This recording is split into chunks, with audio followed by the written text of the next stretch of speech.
Ken smiled as he recalled, "Your parents were always a handful."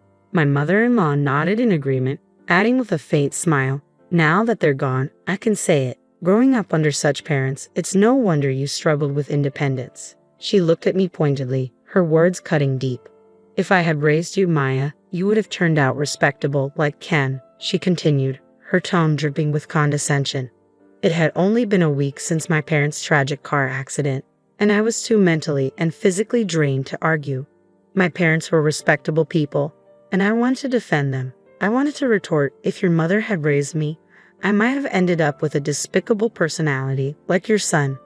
But the words wouldn't come. My body felt too heavy to move, my mind too exhausted to fight back.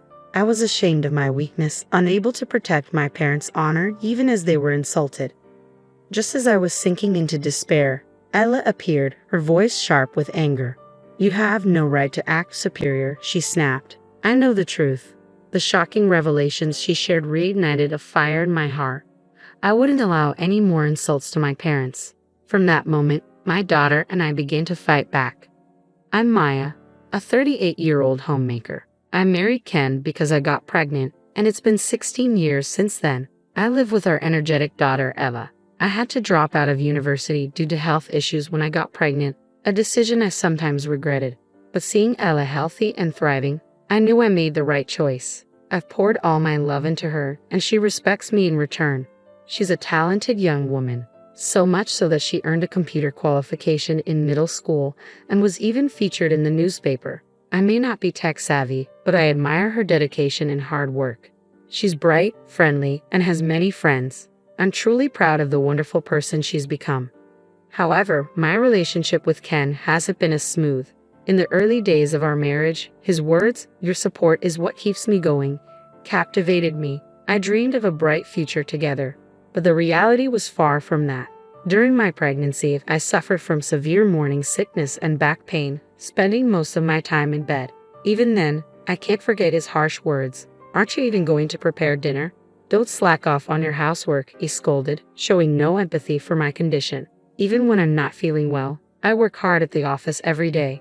"I'm not slacking off like you," he'd say, making me anxious about our future. When Ella was born, Ken didn't even show up at the hospital, citing work as an excuse. I didn't see him until we were discharged. That was when my affection for him began to wane. Yet I didn't choose divorce, mainly for Ella's sake. I felt incapable of raising her alone, especially without the means to send her to a good private school. So I endured, even when Ken made irrational demands like, "I can't eat this awful food. Remake it immediately." I silently complied, striving to be the ideal wife. As I continued to obey without complaint, Ken grew more arrogant.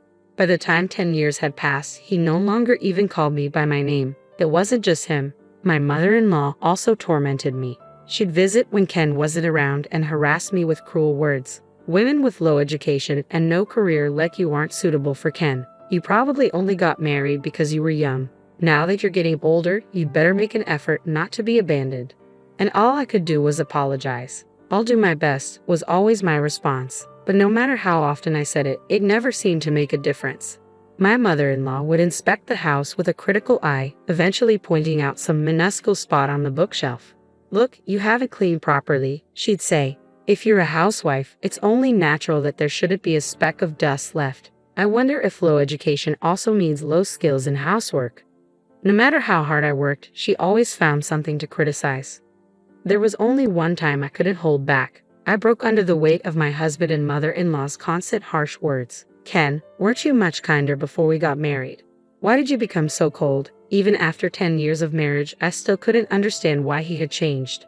For a decade, I'd been searching for answers, but I couldn't find any specific reason. If my husband's coldness was directed solely at me, I might have been able to endure it.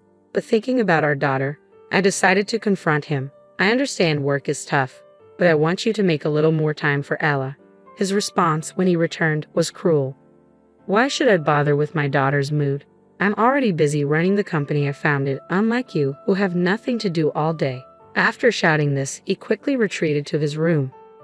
If Ella had been his biological daughter, maybe he would have listened. That faint hope was shattered in an instant. Feeling at my limit, I decided to confide in my parents about everything that had happened. Their words were a relief I hadn't realized I needed. Why didn't you talk to us sooner? If it's about your livelihood, we'll support you. Divorce him quickly. For someone who had tried to overcome everything on my own, their support was incredibly reassuring. However, it didn't lead to a divorce. My husband, who had always been intimidating, suddenly showed an apologetic attitude in front of my parents. It was my fault. I deeply apologize, he repeated, tears streaming down his face. Perhaps he felt something in that moment, and my fundamentally kind parents were moved by his apparent remorse. In the end, we decided not to divorce. But that decision didn't solve the problem. As soon as we returned home, my husband's demeanor changed. He berated me with an angry voice. "This isn't a joke. What's the matter with humiliating me like that? It's shameful to rely on your parents when you're an adult. If we divorce, our reputation in society will plummet. Can't you even understand such basic things?" His shouting filled the room, and Ella watched us, her face expressionless. My days filled with anguish showed no signs of ending. 8 years later, my parents passed away in a car accident. The cause of the accident was mistakenly pressing the accelerator instead of the brake. I couldn't believe it had come to this. Devastated by the obituary, I barely had time to process my grief before I had to take on the responsibility of arranging my parents' funeral. As their only child, the weight of this duty fell entirely on me. My husband made it clear he had no intention of helping. "This is your parents' funeral, so I won't help at all. You deal with everything on your own," he declared before heading off to work as usual. Despite his indifference, on the day of the funeral, he showed up in new clothes with a mournful expression, keeping his head down. I wasn't even allowed to buy new clothes, but it was obvious why he attended. He cared about appearances. His true motives became even clearer a week later, on a Sunday. My mother-in-law and husband came to the house, both wearing smug smiles, and delivered a statement that left me reeling. "We always had trouble dealing with your parents," Ken said with a smile. "But they're finally gone," he added, as my mother-in-law nodded in agreement.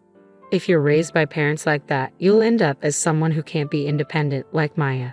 If I had raised her, she would have become a fine person like Ken," she added. I was utterly exhausted, both from the shock of losing my parents and the strain of my marriage. These two delivered words that felt like a final blow. What had I ever done to deserve this? I wanted to scream at them, to tell them not to mess around, but I was too worn out, too shattered to respond. My mind and body were completely drained. All I could do was silently apologize to my parents, feeling like a failure as their daughter for not defending them against such insults. Just as I was sinking into despair, my daughter suddenly appeared. Her expression was defiant as she addressed my husband and mother-in-law. "Who do you think you are?" "I know everything," she said, her words eliciting an irritated look from my husband. "I'm not going to entertain nonsense. You should be studying in your room or something," he snapped. "Yeah, that's right. Ella needs to study so she doesn't turn out like her mom," my mother-in-law chimed in. But Ella remained silent in the face of their condescension, and then she dropped a bombshell. "You think I don't know? I saw you tampering with Grandpa's car." I gasped in astonishment. Could it be true? Had they really tampered with the car? Was the accident deliberate? If that was the case, it was beyond outrageous. It was monstrous. I instinctively looked at the two of them, and they stared at Ella with pale faces. "Ella, what are you saying? That your father tampered with the car? Don't talk nonsense," my husband yelled, his face drained of color, anger barely masking his fear. My mother-in-law's mouth opened and closed like a fish gasping for air, but no words came out. Ella, unfazed by her father's shouting, met his anger head-on, raising her voice to match his. "Nonsense. Then why don't you confirm it with your own eyes?" With that, she pulled out her smartphone and played a saved video. The video began with a shot of my dad's car before it was wrecked, clearly showing it in their garage. After a few seconds, voices could be heard off-screen. "All right, good thing we left the keys unlocked," said my husband's voice. "How did you unlock the garage?" asked my mother-in-law. "I went to apologize to my in-laws before, remember? I made a copy of the house key then, thinking I'd get it back to them someday. I knew Maya had the key, so I borrowed it while she was sleeping." Even though he was always so concerned about appearances, my husband had secretly copied a master key to my parents' house. My mother-in-law didn't condemn his wrongdoing. Instead, she praised him. "Just like my son, how clever. But really, why is your wife so clueless? It's beyond comprehension," she said. I couldn't believe such despicable people were connected to me. It was enough to make my vision blur with anger.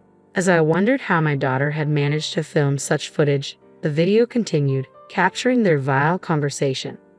To be honest, I wanted to marry a more attractive woman, my husband admitted on the recording. But I was afraid of the trouble from rumors after dumping her, so I ended up getting married. My mother-in-law chuckled and added, "It might be true that even conceiving a child was part of her scheme with you. What a hopeless child she is." They hurled insults at me before turning on a flashlight and beginning to tamper with the car. After about 30 minutes, my husband stood up, wiping sweat from his brow and uttering decisive words. "All right, the setup is complete. I messed with the brakes, so there's bound to be an accident somewhere. My anger won't subside until someone gets seriously hurt." My mother-in-law agreed with a sinister satisfaction, saying, "Yes, make my son bow like that. Those people deserve to suffer." The video ended as they left the garage, acting as if nothing had happened. Ella looked at her father, her face filled with a sense of superiority. "How about it? Can you still call this a lie?" she asked, leaving my husband speechless. "Debbie, why would there be such a video?" he stammered, his confidence shattered. "I filmed it myself," Ella stated, her voice steady. "What he did to Grandpa's car and how he mocked Mom is unforgivable. He's truly the worst man, isn't he?" She sighed heavily, her frustration evident, then addressed them slowly. "Sharing the same blood as you is nothing but disgraceful. If only I had noticed that camera's existence a little sooner, this wouldn't have happened. Realizing it only after the funeral proves that surveillance cameras are useless." Ella's eyes narrowed as she looked at them coldly. "People like you should be arrested." The moment they heard the word arrested, their faces changed. "Arrested? Becoming a criminal? That's absurd. Hand over that phone," my husband shouted, lunging at our daughter. Instinctively, I stepped in and skillfully dodged him, knocking him to the floor. "Actually, our family runs self-defense classes. I used to attend before getting married, so I can easily subdue you when you attack without thinking." "You can't do that. That's violence. I'll sue you," my husband yelled. But the tension that had built up in me for years snapped, and I finally let my emotions take over. "Violence? Then what do you call what you just tried to do to Ella? I can't believe you tried to lay a hand on your own daughter." Perhaps surprised by my unexpected retaliation, he stumbled over his response. "And no, what you're doing is clearly voyeurism," he stammered, trying to regain control of the situation. Ella cut him off sharply. "I had Grandpa's permission. I wanted to test the new security camera system I built." He scoffed. There's no way Ella could build a system like that. But Ella, with abilities that seemed unlikely to have come from me, had received awards in programming. She was considered a prodigy, so much so that news crews had come to her school to interview her. "You didn't even know about the awards, did you?" she retorted, her voice dripping with contempt. "I earned awards for programming, yet I've had to endure being a failure of a parent," Ella said, her voice laced with contempt as she delivered the final blow. "Now you're going to get arrested, and you'll be a failure as a member of society too."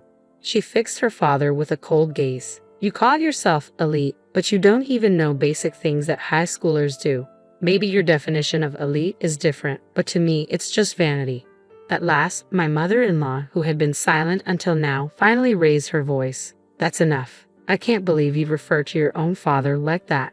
Maybe it's because you, Maya, are so violent that this child grew up to be violent too." I was speechless, utterly astonished. Had she already forgotten what happened earlier when her son tried to attack our daughter? Ella shot back, "Criminals should stay quiet. Breaking my smartphone is pointless. The data is in the cloud, so you can't erase it anyway." Impressed by my daughter's foresight, I watched as she continued. "Why suddenly talk about clouds?" she mocked. "I'm not talking about the sky. I'm talking about the internet. Elite people like you should understand, right? Especially after all the boasting you did to Mom." But both my husband and his mother remained silent, clearly unfamiliar with cloud computing. "Calling yourselves elite is just plain vanity," Ella continued. "What a pitiful family. Don't be ridiculous. Who do you think has been feeding you all this time? With whose money?" my husband retorted angrily. "It's not that she didn't work, but that she couldn't," Ella replied coolly. "In fact, my husband had pressured me into being the housewife, insisting that a dual income would ruin his rich man image. He gradually stripped away what little independence I had. But today, those days end. Seeing my daughter bravely stand up, I realized I needed to do the same. Ella is right. I've stayed in this marriage for our daughter's sake, but being with someone like you is detrimental to her," I said firmly. "Are you really asking for a divorce?"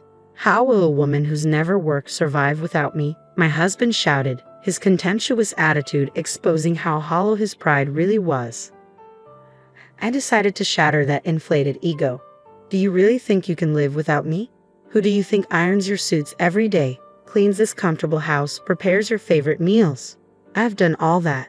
Without me, do you think you can handle it all by yourself?